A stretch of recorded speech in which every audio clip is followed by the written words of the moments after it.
Sumalang na sa plenaryo ng Kamara ang panukalang pondo ng Department of Trade and Industry.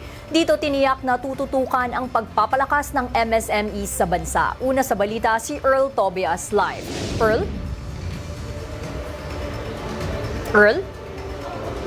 Nadж, sa pagpapatuloy nga ng plenary budget debates dito sa Kamara, unang humarap ngayong araw ang Department of Trade and Industry.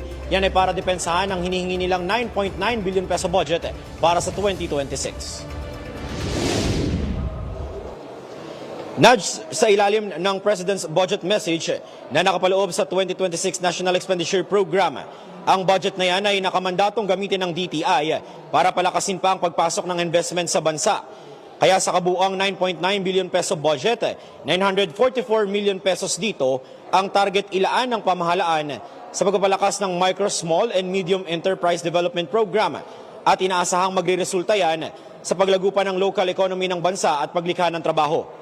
Nadj, bukod dyan, pinondohan din ng DTI ng 1.5 billion pesos ang pagbabago at pag-asenso o P3 program kung saan maaring mag-avail ang MSMEs ng microfinancing o mas magaang paraan ng panghiram ng kapital kumpara yan sa nila yung mga nagpapautang na masyadong mataas magpatubo.